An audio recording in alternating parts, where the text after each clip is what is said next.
Alhamdulillahi Rabbil Alamin, wassalatu wassalamu ala Sayyidina Muhammad wa ala alihi wa ashabihi ajma'in. Assalamu alaikum wa rahmatullahi wa barakatuh, құрметті жамағат. Бүгін сіздерге баяндайтын ардақты сахабаның бірі Абдурахман ибн Ауфтың өмірі болмақ. Пайғамбарымыз саллаллаху алейхи вассалам ол кісі жайлы айтқан дұғасы бар: Бәракаллаху фима а'тайта ва барака фима амсакта. Яғни Аллах Тағала жолына берген барлық мүлкіңе және өзің үшін алып қалған мүлікке де Алла берекесін берсін деп пайғамбарымыз дұға жасаған екен. Бұл дұғаны қай уақытта не үшін жасады деген мәселеге осы кісінің өмір баянын айту барысында баяндайтын боламыз. Бұл ардақты сахаба пайғамбарымыз саллаллаху алейхи вассалам дінді уағыздаған кезде Абу Бакр радиаллаху анхудан кейін исламды қабылдау бақытына ие болған еді.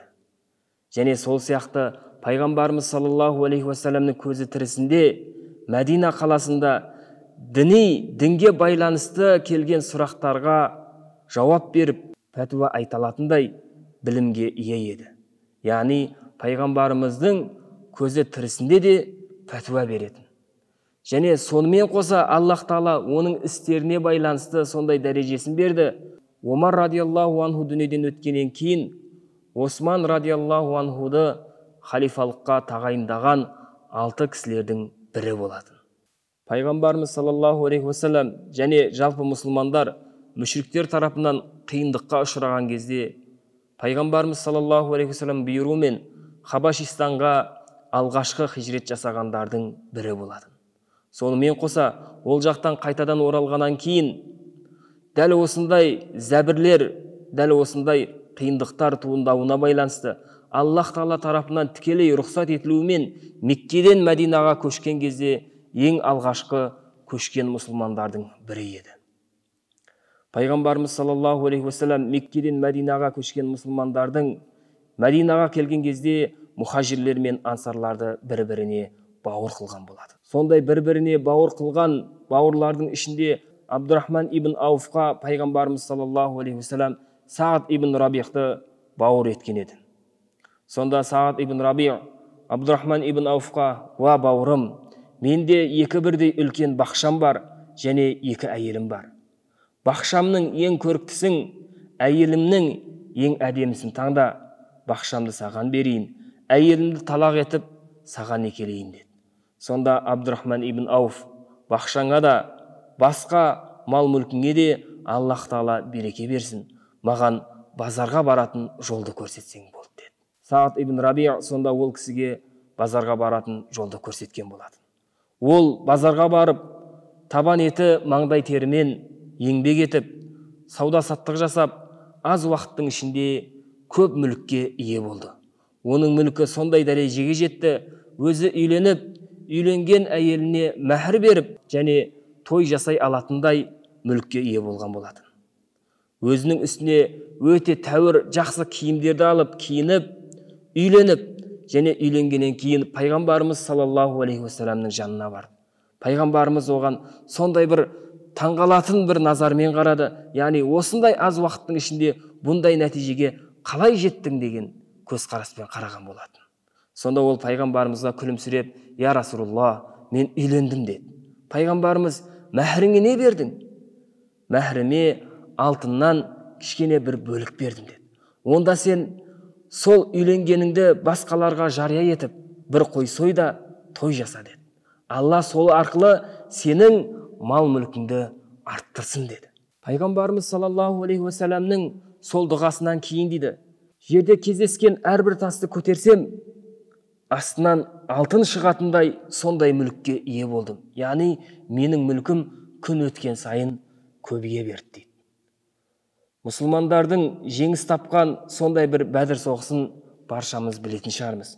Сол Бәдір соғысында бұның көрсеткен үлкен ерліктері болды. Ол соғыста мүшриктердің бірнеше басшыларын өлтірген болатын. Баршамыз өкінішпен еске алатын Ұхыд соғысы бар. Сол Ұхыд соғысында ерлік көрсетуімен артқа қарай шегінсе де денесінде 20-дан астам жарақаты болды, өте үлкен ерлік көрсетті дейді. Осындай соғыстардан кейін басқа соғыстарға да пайғамбарымыз саллаллаху алейхи уассалам мал мүліктерімен жихад жасаңдар деп мүлік жинаған болатын. Сонда бұл кісі пайғамбарымыз саллаллаху алейхи уассалам үндеуін естіп, дереу пайғамбарымыздың алдына жүгіріп келіп, я Расулулла, менде 40 000 динар бар дейді. Соның 20 000 динарын Аллах Тағалаға қарызға берем дейді. Аятта, Құранда аят бар. Юқридуллаху қардан хасана. Олар Аллах Тағалаға өте көркем қарыз береді дейді. Одан кейінгі тағы да үлкен бір жорықтардың бірі Тәбук соғысы. Исламда бұл соғыс пайғамбарымыз саллаллаху алейхи уассаламның ең соңғы соғысы болатын. Осы соғысқа мұсылмандар ерекше дайындалды. Бұл өте ауыр соғыс, яғни румдықтармен соғысқан соғыс болатын. Баратын жолда алыс. Мұсылмандар сол кезде мінетін мініске тапшылық болып, қару-жарақтары да аз еді.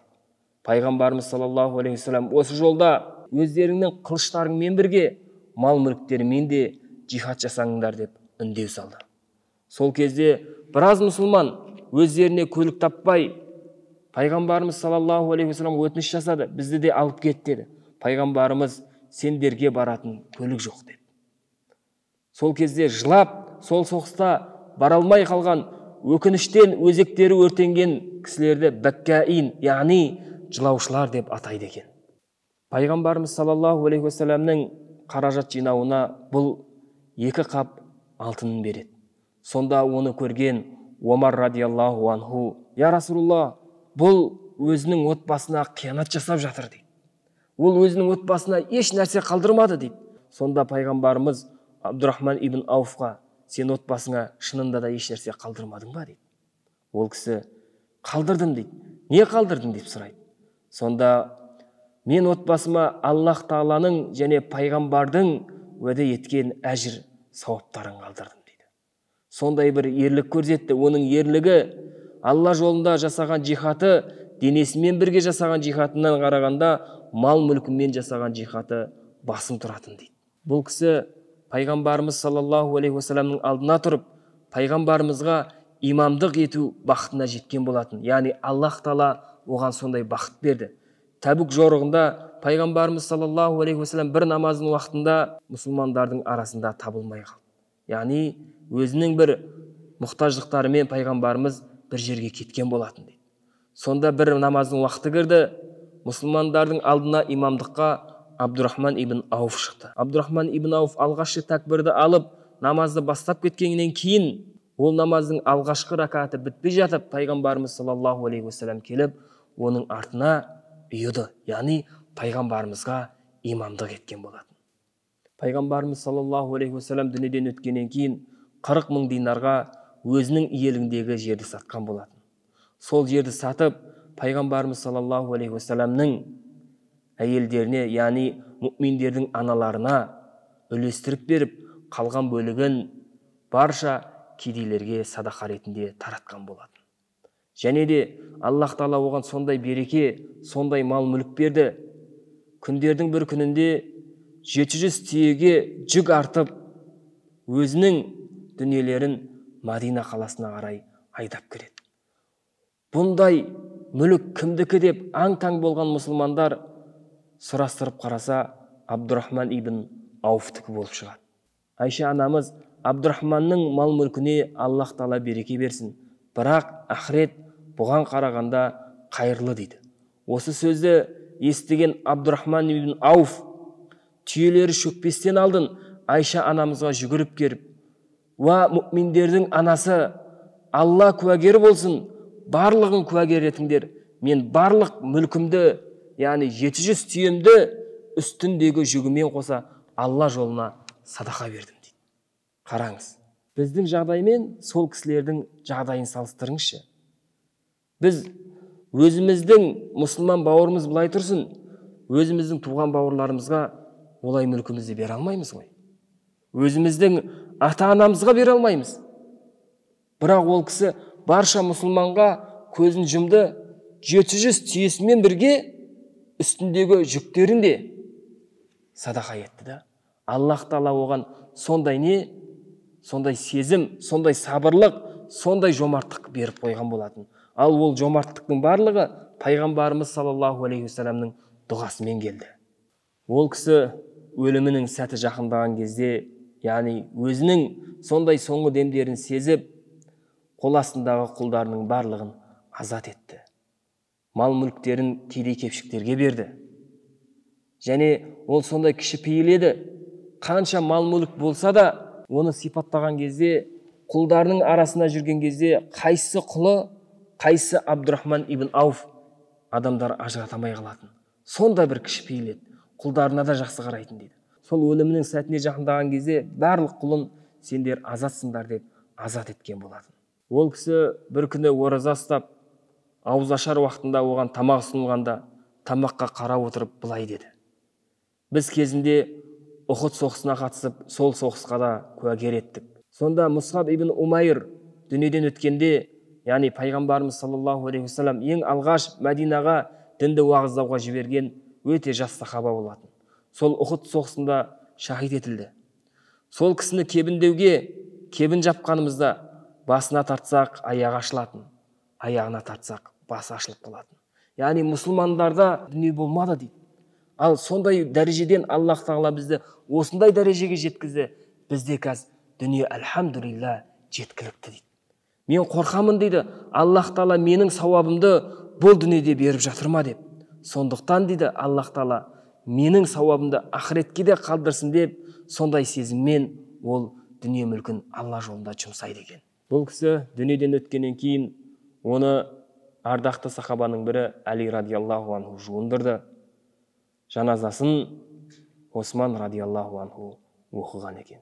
Бұл кісінің өмірінен өте үлкен ғибрат алатындай дүниелерді көрдік. Яғни өте бай болды, еңбек етті. Аллах тағала еңбегіне қарай мал мүлкін арттырды. Бірақ мал мүлкі артса да даңдайсып кеткен жоқ. Кішіпейіл болды. Адамдар өзінің құлдарының арасында қайсы құлы, қайсы Абдурахман ибн Ауф білмей қалатын дейді. Сондай кішіпейілдігімен Аллах тағала есіне түскен кезде, Алла жолына бер деген кезде ешқашан мал мүлкін аямайтын. Сондықтан да Аллах тағала оған мүлігін арттырып берді, көбейтті. Сол мал мүлкінің соңында, яғни дүниеден өтерде де барлық мал мүлкін мұсылмандарға тарқатып беріп, өзінің отбасына да таратып, өзінің әйелдеріне, яғни оның 4 әйелі болатын дейді, 4 әйеліне де мирасынан теңдей бөліп, дүниеден өтіп, сондай бір Аллах тағала таза рухымен жолыққан болатын. Ассаламу алейкум ва рахматуллахи ва баракатух. Альхамдулиллахи раббил аламин.